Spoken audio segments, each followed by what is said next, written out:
Welcome to Shambhu Sessions, a podcast of inspiring conversations with musicians, artists, and visionaries of our time. I'm Shambhu, your host, guitarist, and composer. Today's guest is Corin Nelsen, Grammy Award-winning engineer, producer, mixer, mastering engineer, and Dolby Atmos specialist who operates Synchrosonic Productions. Corin spent many years as chief engineer at Imaginary Road Studios, working alongside Will Ackerman and helping shape hundreds of recordings. He also recorded and mixed my debut album, Sacred Love, at Imaginary Road with Will Ackerman producing, and he helped me with my second release, Dreaming of Now. So lots to learn and catch up on today. First, it's such a pleasure to reconnect with you, Corin, and your recording work. Where are you and how are you? Great to see you, Shambhu. Thank you so much for having me here. I'm actually sitting here in my studio in Oxford, Michigan, which is an hour plus north of Detroit. So I guess you call that sort of middle of the lower Michigan. You love those cold climates. I can't get away from that. The Nordic blood and love of skiing keeps me in the northern zone here. So no, it's great. I love it. I always start with like early years. Like, were you into music growing up? Did you learn to play any instruments? I did the requisite piano lessons for a number of years. I played clarinet and sang in choir. That was all kind of elementary school zone. I do remember spending a lot of time with my parents' vinyl collection, enjoying the Beatles, but also a very eclectic spread from classical. My parents were both into classical music, so I would be dragged to classical concerts, but also listening to it on vinyl. But then the vinyl stuff was like, the Beatles, the White Album. I remember loving that, but also people like Thelonious Monk and the Colne Concert by Keith Jarrett. That was really cool. I actually got to meet Keith Jarrett at one point. It was really cool. So yeah, I had a lot of music in that sense. But it was very, very eclectic. It was a wide range of stuff. Not heavy rock, really, necessarily, but definitely into that zone. The piano and clarinet were there, and then I sort of morphed into the theater side of things. My father was a theater professor and Shakespeare scholar, so I spent a lot of time in the theater. I was very into the technology for the time side of it. So I do remember sitting in the control booth running lights and sound and stuff at a young age, very young age. Now, in terms of your career, you kind of got into construction? Well, in high school, I was a carpenter in the summers during high school. And the way the construction morphed into a real career as in audio engineering was meeting Will Ackerman through construction. I graduated high school and decided to take a year off. And pretty much right away that fall, I got a call from the contractor that I had been working with over the summers for many years and says, "Hey, you want to do this little job? We need some help. We're building a house up in West Somerston, Vermont for this guy, Will Ackerman." And I was like, "Sure, yeah, no problem." Next thing I know, I'm doing an errand, essentially picking up his new washing machine and stove for his new house in Vermont. This is at the time of the heyday of Windham Hill, 1985, literally 85, 86. Will was, I don't think this is new information, so I apologize, but that he was dealing with the stresses of running this quickly growing record company and literally needed a break. And so his doctor prescribed him to go to Vermont and build a house, basically. And so that's what he was doing. This contractor who I'd worked with brought me in. I met Will a couple of small jobs later, arguably the worst jobs I've ever done in my life, digging a ditch in frozen ground in Vermont. That's a whole other story. I won't go there, but met Will. We're digging a ditch for a new addition onto that newly built house already. And he's like, "Oh, I don't want to go back to California to do these albums." And at the time I was working with my father, resurrecting a new performing arts center in Southern Vermont. It was, we weren't open yet, but there was this great theater with great acoustics. And I just said, "Well, I know of a place we could do it." Next thing I know, I'm receiving huge crates of equipment, a grand piano, and we're recording Scott Cassou and Eugene Friesen's Windham Hill record called Reunion. And that was my first experience into recording. Like So, real so, recording. so he invited you to be a recording engineer. Yes, it was kind of by default. I mean, I was helping coordinate the thing. Next thing I know, the incredible engineer Elliot Mazer was there. He'd worked with Bob Dylan, all these other guys. Huge name. So I was kind of in awe, but he needed help. He needed an assistant, and I was there, and it sort of just happened. I learned the hard way how to do a lot in a very short period of time, from mic placement to importance of cables and punching in on digital tape at the time, and it was pretty wild. So Very this intense. studio preceded the current Imaginary Road. Oh, absolutely, yeah. No, this was an existing big theater, 500-seat theater. It just had great acoustics, but everything for the recording was flown in. So When he built Imaginary Road on his property, you were helping build that. the story behind that was this is after I graduated from college and was figuring out what I was going to do with my life. And I'd still done some little things for Will here and there, mostly carpentry stuff. I was supposed to fly out for a job interview in Arizona, and he called and said, "Hey, remember that studio we've been talking about building? Let's do it." I said, "Okay." I just kind of went with the wind, and there we were. I blew off the interview, and probably one of the best bad decisions I've ever made. No, it wasn't a bad decision. It was a great decision. Will and I just hit it off right away. We designed Imaginary Road kind of from literally on the back of some napkins. Okay, yeah, I did a few other drawings. Other part of my background was with design, and I minored in architecture in college. So anyway, I had some of that going for me. I did some drawings so that we wouldn't end up with a wonky building here and there, and a few special things had to be drawn out. But that was the beginning of that whole process of learning about how to make things sound good, but also learning the equipment. All of this new gear started arriving, and I was there. I opened the boxes and started figuring out how it all went together. That's sort of the beginning of the process. What would you say is sort of like the core learnings you derived from working with Will? There's a lot. I owe a lot to him. He was wonderful to sort of empower me in a number of ways. Join the club. Yeah, I guess I'd like to say that he recognized that I was a fast learner from that first session in 1985 with Elliot to when we built Imaginary Road. Basically, my instructions were be a sponge, and he brought in Stephen Miller, who was an amazing engineer, Tom Bates, another incredible engineer from Boston. And at the time, the new digital console was kind of a new thing. Tom Bates knew it very well, so he was teaching me that part. But then I became an expert on that when very few people had that. And all the kind of special miking approaches that I experienced with you, all that kind of evolved over time. Yeah, actually, that's a really great point. One of Will's philosophies really is experimentation and trying new things and thinking outside the box. So and every instrument is different, and every person's voice is instrument. The voice being an instrument. Very early on, it wasn't just about doing the by the book cookie cutter thing.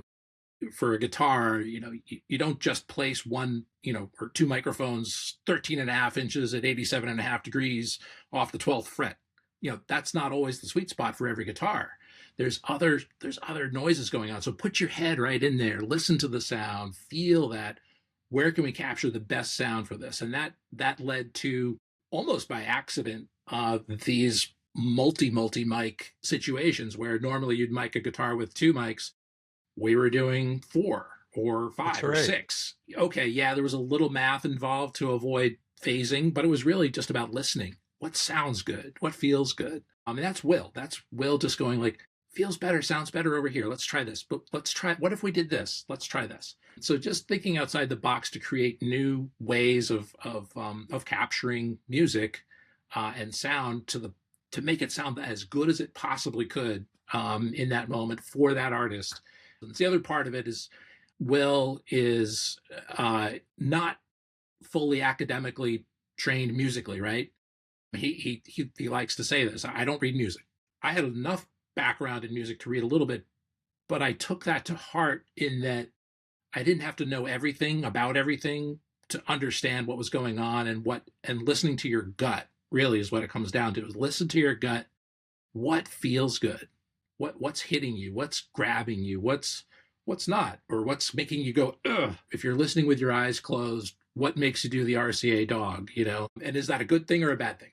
And just really finding those moments, and that's a lot of that is really watching Will and learning with Will through that process, and building music that way. And you're engineering. I'm pushing all the buttons, making it all happen. Which is this baby here. I know what every single button does except for this one right here. So we've got like 3 days together in April, 4 days together in May. It's going to be great. I think we can get a lot done. Let it all come through. It's just describing our process with with mapping and playing. Just keep playing right through. Let it go. Just stay with them. Stay with the song. Mistakes will get fixed later, so you don't even have to. Don't even let it jangle you, rattle you at all. Just let it go, because we're going to get it sounding perfect. So here's kind of the setup. Very unconventional. Really, it's all about the sound of the guitar. The guitar dictates where the mics go. In this case, the Taylor is actually pretty smooth in terms of its response, especially off the tail end. And what are these mics? These are vintage Neumanns, 2 KM256s and 2 U67s. All cardioid right now, and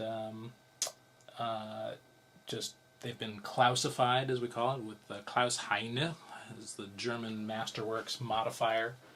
He goes in and tweaks the old configuration inside the mics, basically cleaning them up so that the noise floor from the vintage mics goes way down. So these are incredibly clean, very smooth. They're also matched, so that the sonic footprint of each of them, of the pair, is actually matched perfectly, as opposed to the offset numbers in the serial sequence in Neumann's. You can get a very different color from one to another from year to year in terms of the build on it. But anyway, these are all matched up, and sometimes they capture too much, so it's also easy to get very clinical with them. You recorded just dozens of artists over there.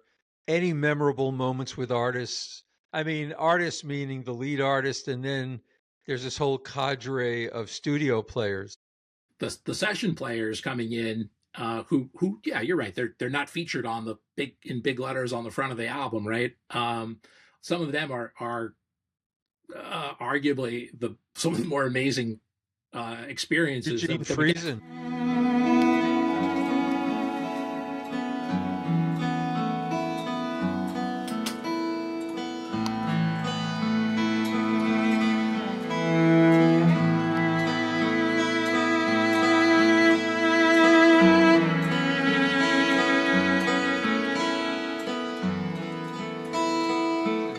Eugene Friesen, well, yeah, Eugene, again, like I said, Eugene was the first artist I ever worked with. So I've known him just a little shorter than I've known Will, 40 something years. Yeah, Eugene's amazing. All of them really are. And I remember recording Jeff Haynes with you. Oh boy, Jeff. And, you said everything you recorded live was positioned perfectly for the final recording in terms of the mix.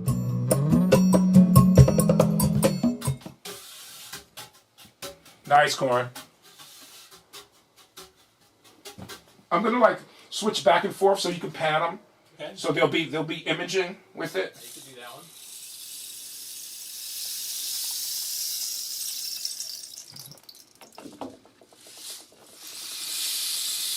This one's nicer. And then you can shave it how you like. Let's have fun. Just you're constantly building and new interesting stuff happening. Jeff's changing up his patterns and adding some great fills as we get closer to the end. So you're just constantly all these little subtle changes. It's just very smooth. It's great.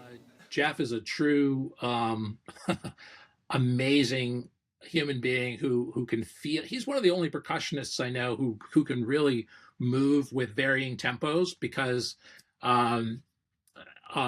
not having a click track that's locked in, um, and we rarely use the click track, mostly because we want people to be able to move and flow and use tempo as a tool to convey emotion, right? Slow down when you want that, speed up when you want more.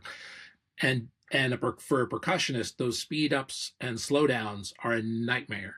Jeff rolled with it, figured it out, understood it, and knew how to deal with those transitions just more so than anybody else I know. He is to this day one of my closest friends, and was the best man at my wedding. So he is a force of nature. And we produced the Pete Seeger dual CD thing with him, and That's right. that was a wonderful experience in and of itself. So yeah, no, I'm grateful, very grateful to Jeff and his friendship over the years. Were there any sessions that surprised you? Any sessions that surprised me? I think they all did in a certain way, because I try to approach it even to this day, everything is fresh. And as I said, Will taught me that every instrument is different. So you listen to it, you listen to the artist. It's like discovery. Trying to help the artist realize their goal, their dream, the vision in their head, right? That what's happening. You really have to work with them. There were some amazing discoveries that happened through various ones. Actually, one was on your album. We actually we recorded Prameek Russell Tubbs outside, because Prameek was practicing his flute outside the studio, and there just happened to be this spot between the two buildings where there was a reverberative space. And he's like, check this out. And it's like, oh, wow, that's cool. So you probably remember this. We ran cables out the window, set up mics. I'm on a ladder, I think, trying to capture exactly the best spot. And we to capture the birds. The birds too. Yeah, we wanted the natural vibe there, and it was totally outside the box, right? Yeah, something happening with all this. Yeah, I'm just trying to figure out where the best, because we're going to get some triangulation between the buildings, the trees, and for ultimate delay, reverb, natural reverb. And then we'll get the trained birds to go to the right spot. So we got, and then they have to be working left and right so you can pan it. They will fly on cue and change. These are Vermont birds. They're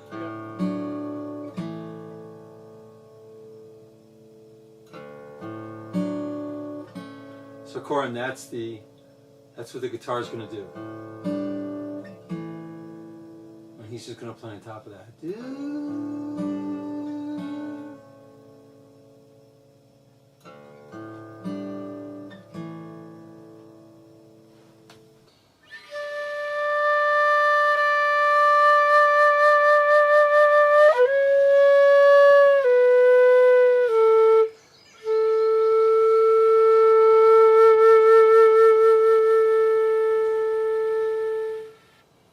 Hoping cars don't come, and just like making that moment work. Actually, it was a fairly lengthy little section, if I remember right. There was a minute or two. We really just needed perfect thing, and we captured it. And the birds were on cue, and everything just clicked. It was pretty amazing. Yeah.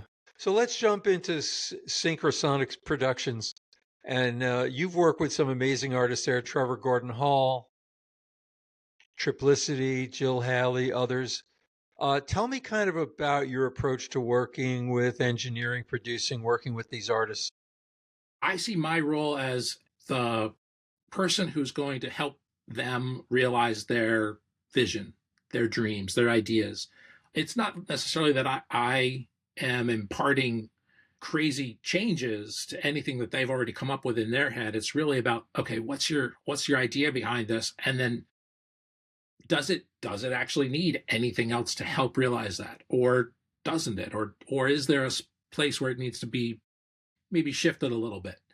Those are the extremes. Really, I trust the artists implicitly, and it really is their, it's in their mind. I can't read their mind. All I can do is hear what they're playing, listen to their words about it, and try to marry the two and achieve the best possible thing. So taking it to the next level, really. A lot of these artists coming to your studio to record, or are you taking their recordings in, mixing and mastering and all that? It's both. In this day and age, file transfer is so easy. It's well, even back in the day, we could still send tape, right? But now it really is a lot of people sending me things. I also try really hard to reduce red light fever. Okay, so red light fever is, in a traditional studio sense, the artist goes into the control room and then all of a sudden these doors whoosh, close and okay, time to record. You get nervous as an artist, right? I see it all the time. Every rehearsal, we're practicing. What does it say? Oh, this is great. Oh, it's beautiful. Boom, the door closed, light goes on, they freeze, or it's a mistake after mistake after mistake. And it's only nerves. It's just nerves because they can do it. So anyway, one of my philosophies is how to make them as comfortable as possible. I've kind of gone to that end. I really like doing sort of open format recording. So I'm in the same room with you when you record. There's no wall, no glass, same space. And as long as nothing's whirring too loud, meaning fan noise from a computer or any other piece of gear, we can do that now, and it's great. It's sort of this barrier. It's more relaxing. It's a vibe. It just feels better when you're doing that in that space. I remember when I did Sacred Love, you had told the story on my recordings, the video that I did, about how I didn't have any of that red light fever. I just got in there, and I remember playing, I think, Eyes of a Child as the opening recording, and you looked at Will and you said, "This guy's serious. He came here to play." Yeah. No, that there are, many artists actually do, are prepared and can actually deliver. That there's even if it's performed perfectly, and you and a few others are at perhaps an exception in that not only can you execute cleanly, the emotion's there right away. You're with that music right there on take one, boom. Other artists, it takes a few minutes to kind of just settle in. Sure, fine. Even in Imaginary Road, you get comfortable after a few takes. There are absolutely a few moments, amazing moments, when take one right out of the gate is it. It's just magic. It's often that way, actually. It is, yeah. It's like you haven't played it in a little bit. You're there, all of a sudden, it just comes together. And those are some magic moments too. You're mixing in Dolby Atmos as well, right? Yeah.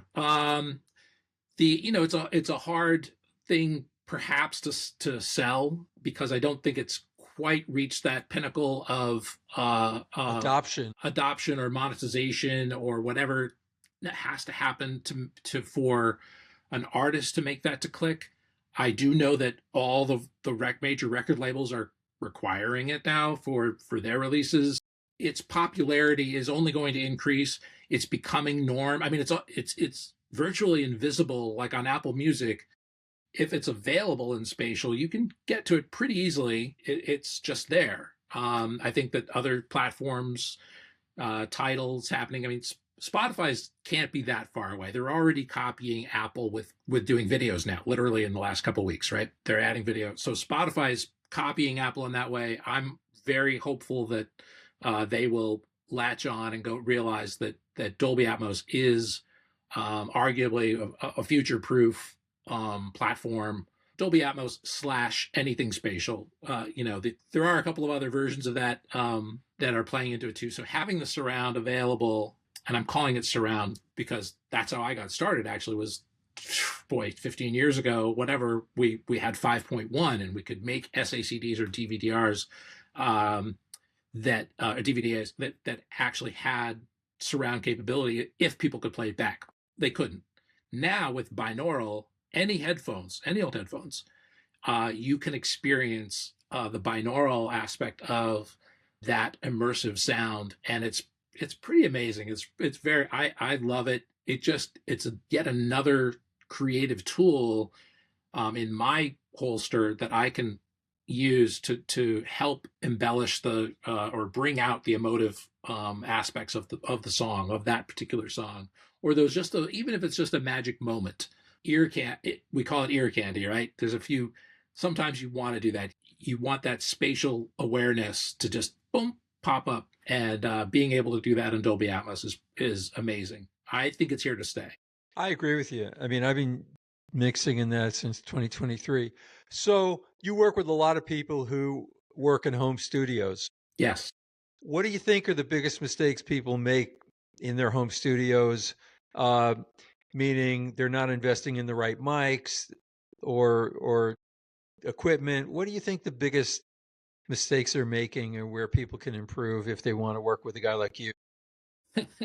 Well, I try not to have a barrier for that. I think the 100% the biggest misconception is that you can record anywhere and have it sound good, and really that's the room. And so the room, you have to pay a little bit of attention to acoustics, especially if you're doing a solo instrument.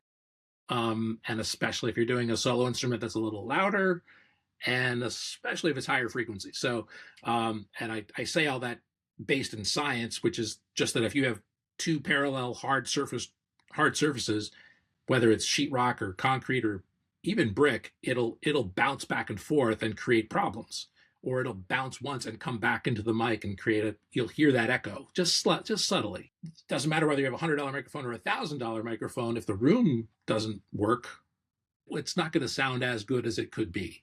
Or you're going to get, as I call it, sort of these interference echoes that just take the listener outside of that intimacy that you can get if you don't have the reflections from the room.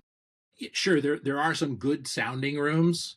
They're acoustically neutral and they don't color the instrument, but they give you enough feedback that it feels good, and you can have a mic in there capturing that without having to deaden it. So even if my thing with the home studio is you can do this and you can deal with this very, very inexpensively. The inexpensive is not necessarily the most aesthetically pleasing, but if you want to spend more money, you can get aesthetically pleasing too. So moving blankets are just a great, or heck, even a quilt or a blanket, anything you've got lying around, an old mattress, put it vertically against the wall behind you. To absorb sound. Suck it up. Don't let the reflections happen. Remember that most microphones that you're using are directional. So if that microphone is facing a hard surface or there's a hard surface behind you, that's your first line of defense. Knock the reflections off of that.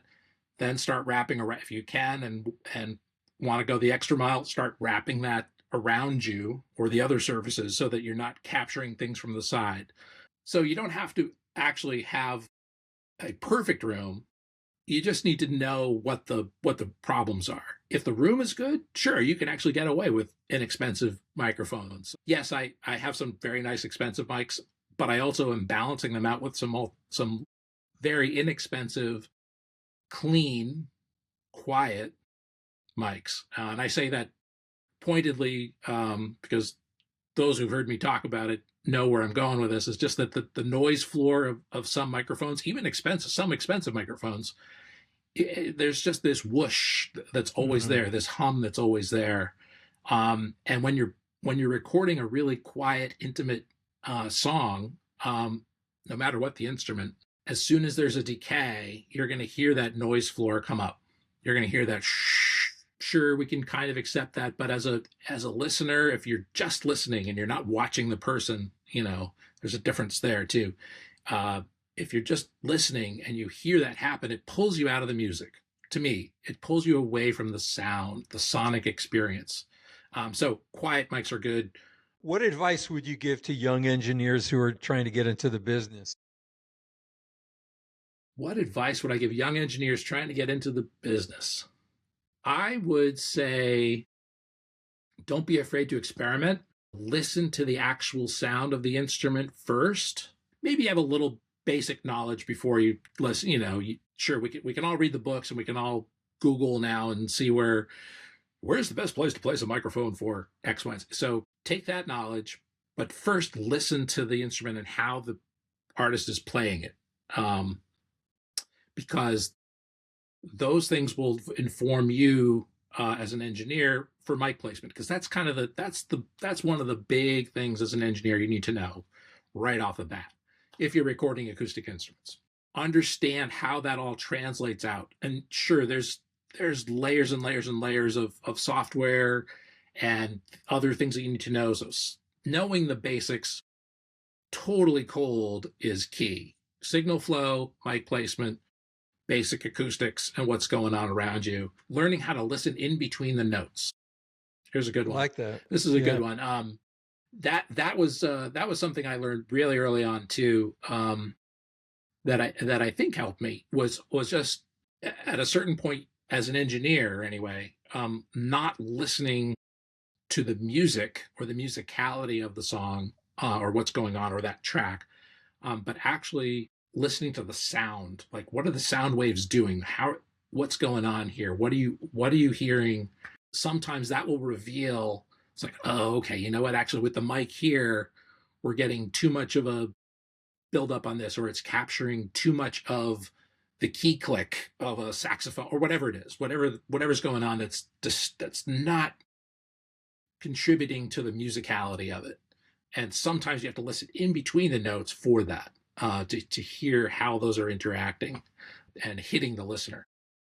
And any advice for artists who want to make timeless recordings? You've made dozens of them for people. I love that term. Technically, every recording is timeless, right? It exists. It'll stay as long as we keep it in front of people. But I know what you're asking is like, what makes a memorable? Yeah, what makes a memorable recording? It has to start with the music. The music's gotta feel good. It has to be accessible to people. So you can think out of the box and get weird. At a certain point, some weirdness is going to, turn people off. That might not always work. There are exceptions, right? But generally speaking, I think that really focusing on the song structure, and making it interesting, keeping it moving and emotional. And I'm going to use the word dynamic, because it comes up all the time, right? And dynamics there's actually multiple ways to think about dynamics. Dynamics are not just loud and soft, in my mind. Dynamics is also tempo, it's speed, but there's also and also perhaps number of instruments can be a dynamic. There's so many ways to think about that. Really, dynamics ultimately just refers to having some differentiation in energy, right? And so really trying to have some of that in your song. If you have a song that's all one speed, I don't necessarily mean that in terms of tempo. I mean that in terms of just feel. It's all just there. It's all in one place. That's there's a place for that. And sure, in a couple of, I guess I could probably think of a couple of pop songs that have stuck around and are timeless that might be that. But if you really listen to stuff that you would consider timeless out there, you're going to hear a lot of dynamics. Mm-hmm. And to me, that is probably one of the biggest keys. So it doesn't have to be $100,000 recording budget. Doesn't have to be it doesn't have to be super fancy. If the song and the music and your message is dynamic, it'll stick. Right on. Any thoughts on AI and its place in music or its place in recording and production? What do you think about that? Well, I don't think AI is good for the music industry or actually any creative industry, really. I think that because it's arguably replacing humans, anything in that realm, I'm not a fan of that. I don't use AI to create at all. I just don't. I slide away from it. Sure, there's all right. Arguably, some technology has AI. What we're doing right now is arguably some AI. There are levels, certain levels to it. The whole thing about people just describing something and a song comes out, that doesn't feel right to me. It doesn't meet what I consider the requirements to be a good song would be. I'm of course a fan of technology. Here I am, I live in technology. So I guess, I'm not scared of that. I am a little nervous about how it could it could really take over some things without us blinking an eye. It's going so fast. I mean, it's a great, interesting, wonderful time to live in. We might realize some benefits of it here and there in our daily lives without even knowing it. But I hesitate to support it in the realm of music creation. Let's say that. Yeah, I really do. You know, my gut on it is, you know, music started out as sort of this universal language, and it had a spiritual context, and it's still a universal language. Like it's a language that everyone can connect to, irrespective of geography, religion, culture. So it's a special thing. And what makes music connective is the soul of the creator, the human who expressed himself, herself through the sound. And AI can't do that. AI has no heart, no soul. It can replicate, but it's almost sort of like eating food that has no nutritional value, yet it looks like food. Right. Great analogy. I like that. Yeah, no nutritional value. So I agree. I agree with you on that. Is there anything we haven't talked about that you'd like to talk about? There's so many. It's tough to compartmentalize some interesting stories because there's so many of them. I do have the incredible privilege of working with some great people all the time. I'll circle back on a couple of things that might actually play into a couple of the questions. The home studio question came heavily into play back in 2020 when COVID hit. In the bigger picture, but the specific picture here is I was working with the artist Heidi Breyer on. I love Heidi. Heidi's wonderful. I've been working with her for years. Anyway, she had written this over a decade, written a requiem, classical requiem, full orchestra and choir.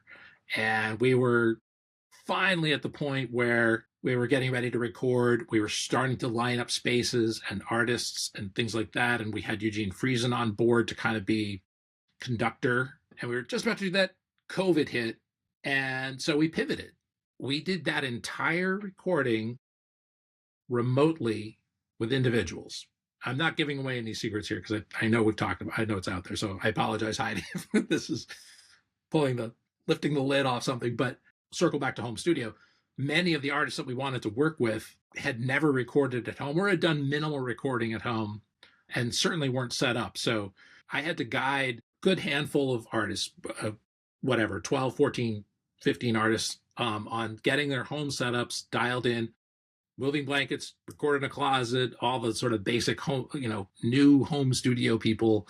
You want this microphone or here? Oh, okay, not a lot of money. Let's do this. Let's try this.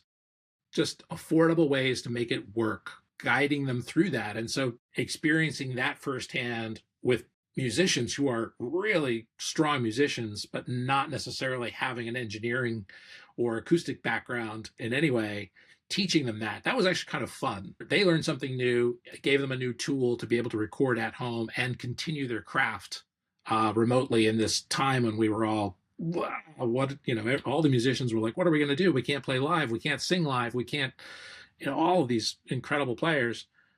So we actually did that. And that was a big, can we actually do something remotely, totally home studio wise, and bring it all together and have it actually sound cohesive and good. I think we did a pretty bang up job on that. I'm very proud of that project. And I really wish Amor Aeternis, Heidi Breyer. I actually want to interview her. I really admire her work and her sincerity and how she's just doing this beautiful music that she loves, and that's enough for her.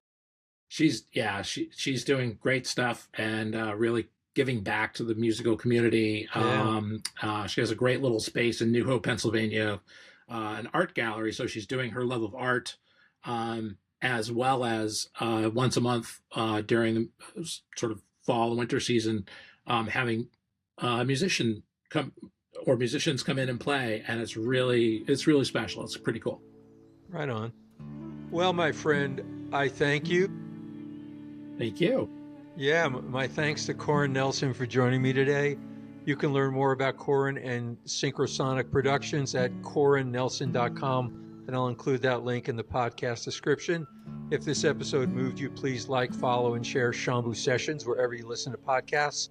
I'm Shambhu, and until next time, stay open, stay inspired, and keep listening.